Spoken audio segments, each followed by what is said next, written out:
नमस्कार नमस्कार मित्र आणि मैत्रिणींनो. अहो, तुम्ही आयुष्यात प्रेम केलं का? केलं केलं नसेल तर करा. हो, बघा चान्स मारून. असाच एक किस्सा मी तुम्हाला सांगणार आहे आज माझ्या या टिंगल टावळी. ऐका बरं का, पण माझ्या बायकोला जाऊन सांगू नका तुम्ही की मी पहिलं प्रेम तुम्हाला सांगितलंय, आणि ते कराल काहीतरी चुकूनखोरी. नसतं आमच्या दोघांना भांडण. काय ऐकलं ना मी काय सांगितलं ते? हो, मी 7वीला असेल त्यावेळीची ही गोष्ट. अण्णांची बदली झाली होती इंदुरीला. मला त्यांनी ठेवलं होतं मामाकडे, म्हणजे आजोबांकडे माझ्या. कालिकेरवाडी ते शाळा एक 5-6 किलोमीटरचं अंतर होतं. ठेवलं मला मामा आजोबांकडे. पहिल्यांदा मी थोडा पायी जायचा यायचा. मामाच्या मुली वगैरे वाडीतल्या सगळ्या मामाच्या मुलीच ना, माझ्या मुलं मामाची, म्हणजे चुलत मामा वगैरे असे सगळे. त्यांच्यावर जायचा यायचा. हे असं चालू होतं. आणि हे चालू असताना आमच्या शाळेमध्ये स्पर्धा भरल्या. खो खोच्या, कबड्डी, लांबडी, अशा सगळ्या स्पर्धा आमच्या शाळेमध्ये भरल्या. आणि काय झालं की लांबडीच्या मुलींच्या स्पर्धा चालू होत्या. विचारू नका. मग त्या स्पर्धा बघण्यासाठी मी गेलो. जाऊन थांबलो तिथे. मुलींच्या चालल्या त्या स्पर्धा लांबडीच्या. मी त्या स्पर्धा बघत होतो. तेवढ्यात माझी नजर एका मुलीकडे गेली. छानशी मुलगी, गोरी गुमटी, नाकी डोळी सरळ. हा हा हा हा, काय सौंदर्य होतं तिचं. त्या वयात मला तिचं सौंदर्यच वाटत होतं म्हणायला. हे सौंदर्य होती म्हणायची. माझी नजर तिच्याकडेच खेळली. एकटाक मी तिच्याकडे बघत होतो. ही जर आपल्याला बायको मिळेल तर कसं आपलं आयुष्य जाईल चांगलं.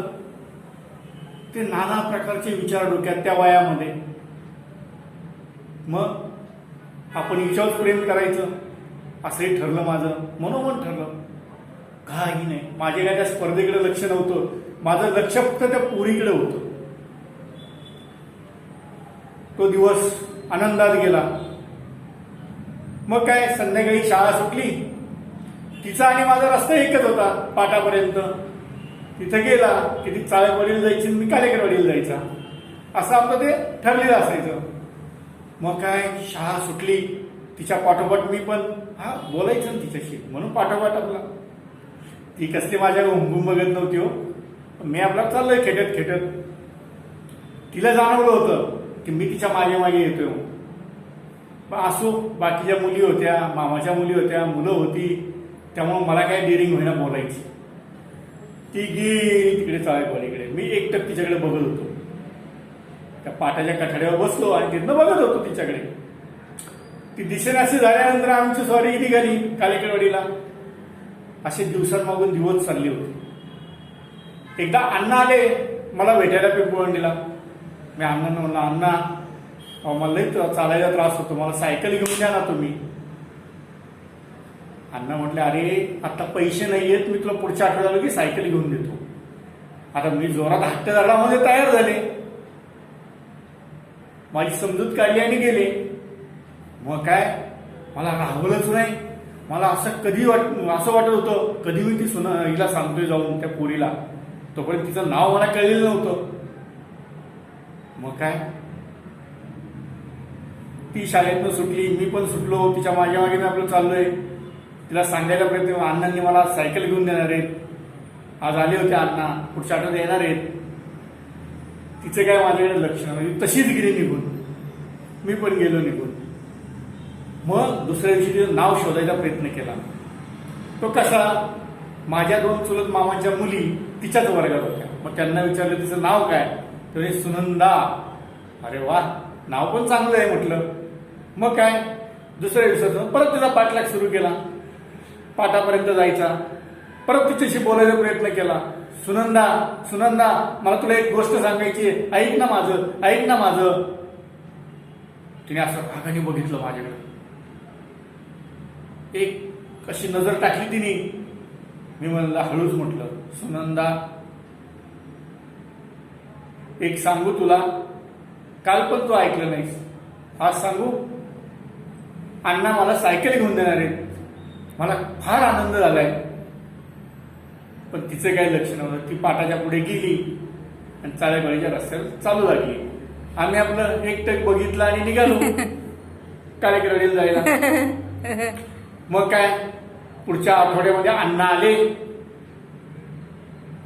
आल्यानंतर अण्णांनी मग मला सायकल छानशी घेऊन दिली.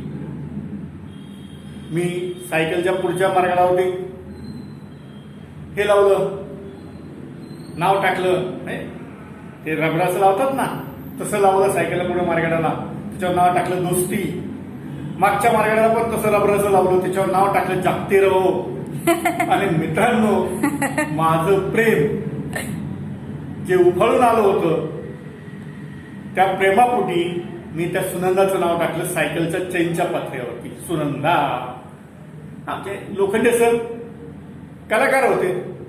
त्यांनी मला विचारलं, पण अरे अशोक, सुनंदा नाव कोणाचं रे? हा म्हणलं, सर तुम्हाला नाही कळायचं, तुम्ही प्रेम केलंय का सर? त्याने कसलं प्रेम? हे काय वय माझं प्रेम करायचं? सर मी प्रेम केलंय म्हणून तर नाव टाकतोय ना, सुनंदा. त्याला अण्णांनी मला सायकल घेऊन दिली, मला किती आनंद झाला होता तो, फारच. त्यात शर्करा येऊन सुनंदाचं नाव टाकलं. मग काय, शाळेमध्ये सगळी चर्चाच. मग मला बघितलं की पोरं चिरवायची, सुनंदा आली, सुनंदा आली, सुनंदा आली. त्या सुनंदाला पण कळलं की तिचं नाव मी सायकलवरती टाकले. एकदा डिअरिंगच केली. गेलोच तिच्या मागे मागे चाळेवाडीपर्यंत. जाताना रस्त्यात तिला म्हणलं, सुनंदा अगं बोल ना माझ्याशी, बोल ना. हे बघ तुझं नाव टाकले सायकलवर, बघ अगं आता तरी बोल. कसलं काय, ती बोलायला तयारच नाही. शेवटी मी शोधून काढलं ती चाळेवाडीला कुठे राहते. ती राहत होती भास्कर सोनवणे, त्याच्या घराशेजारीच. भास्करला म्हटलं, भास्कर माझं प्रेम आहे रे तिच्यावर. कोण आहे ती? म्हणलं, अरे आमच्या घराशेजारीच राहते आहे. येडेगावला तिचं घर आहे वगैरे, आई वडील तिकडे राहतात, तिथं मामा राहतात म्हणून ती इथं राहते. झालं. मग काय, आमच्या सायकलवर चक्रा चाळेवाडीला सतत तिला बघण्यासाठी.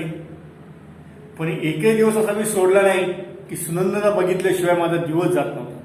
सुनंदा दिसली की माझा दिवस चांगला जायचा, आनंदी जायचा. मग काय, विचारू नका, सगळेच चिडवायचे मला, सुनंदा सुनंदा सुनंदा. पण तिने काय मला भीक घातली नाही. झालं. त्याच दरम्यान तिचं लग्न पण ठरलं. 2-3 वर्ष आम्ही शाळेत होतो एकत्र. मी 10वीला होतो, ती 9वीला होती. 9वीला असताना तिचं लग्न ठरलं. आई वडिलांनी लग्न करून दिलं. मला एक दिवस कळलं भास्करकडनं, आई तिचं लग्न झालंय. मला वाईट वाटलं, मी रडलो, खरोखरच रडलो की आपलं पहिलं प्रेम असं असफल झालं. कारण की मी प्रेम व्यक्तच केलं नाही ना कधी.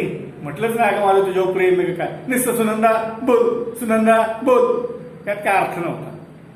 झालं एकतर्फी प्रेम माझं, पण बोलून व्यक्त करायची डिअरिंग नव्हती झाली माझी. मग काय, मी माझ्या कामकाजाला लागलो, पुण्याला आलो. पुण्याला मग माझी प्रकाशन संस्था चालू केली. संयम पेपर काढला. त्या संयम पेपरच्या निमित्ताने मी काही दिवसांनी नारायणगावला गेलो होतो. नारायणगावच्या स्टँडवरती थांबलो. तेवढ्यात एका बाजूला अशी एक बाई बसलेली होती. बाई म्हणजे मुलगीच होती म्हणायला. 2 पोरं तिच्या पोट्यामध्ये, एक पोरगं खेळतं, एक पोरगं असं उभं होतं. माझं सहज लक्ष गेलं. बघतोय तर ही सुनंदा. गेलो जवळ, म्हणलं, काय का सुनंदा, काय चाललंय तुझं? तिने काय नाही रे अशोक, असं ती म्हटली आणि रडायला सुरुवात केली तिने. म्हणलं, काय झालं तुला रडायला, काय झालं? आणि मग ती म्हटली, काय तू जर त्यावेळेस म्हटलं असतात की माझं प्रेम आहे तर आपण दोघांनी लग्न नसतं केलं रे. आज मी तुझ्याबरोबर सुखी तरी राहिली असते, आनंदात राहिली असते. फार माझे हाल आहेत. हे काय, ही 2 पोरं, नवरा दारू पितो, धिंगाणा घालतो, आयुष्याची बर्बादी झाली माझ्या. मला तिथं ते सगळं रडगाणं ऐकलं मी. रडगाणं नाही म्हणता येत, तिच्या आयुष्याचं झालेलं वाटोळं ऐकलं. छानशा पोरीचं आयुष्याचं वाटोळं झालं होतं, ते ऐकलं. मलाही वाईट वाटलं. तेवढ्यात माझी गाडी आली होती. मी तिला म्हटलं, सुनंदा, अगं माझी गाडी आली आहे, मी एक दिवस तुझ्याला भेटायला येईल तुझ्या घरी. आणि मग तिची जी 2 मुलं होती, त्या दोन्ही मुलांच्या हातात मी एक 10,000 रुपये ठेवले. गेले, अरे नको नको अशोक, देऊ नको. काय म्हणलं, राहून दे, माझ्याकडनं त्यांना काहीतरी खाऊ म्हणून. आता काय मी खाऊ घेऊ शकत नाही त्यांना. आणि मग मी निघालो गाडी पकडायला. आणि मागण्या मग तिथे मुलांना सांगतो, मामाला टाटा करा, बाय बाय करा. हे मित्रांनो, टाटा आणि बाय बाय मामाला करायचं म्हणजे, मी जर माझं प्रेम व्यक्त केलं असतं तर ती माझी बायको झाली असती आणि संसाराला मी लागलो असतो चांगल्या, तिच्या आयुष्याचं चांगलं झालं असतं. पण माझ्यात ती काही डेअरिंग नव्हती. मी काय तिला प्रेम व्यक्त करू शकलो नाही तिच्या पुढे. त्यामुळे तिच्या आयुष्याचं वाटोळं झालं आणि मी माझ्या मार्गाने जात होतो. खरं तर हे माझं पहिलं प्रेम म्हणावं का वेळे चाळे म्हणावेत, हा एक प्रश्न आहे. पण मी त्याला माझं पहिलं प्रेम म्हणतो. ठीक आहे, आज तुम्हाला जर माझी ही टिंगल टवाळी आवडली असेल तर लाईक करा, शेअर करा आणि सबस्क्राईब करा. तर ठीक आहे मित्रांनो, नमस्कार.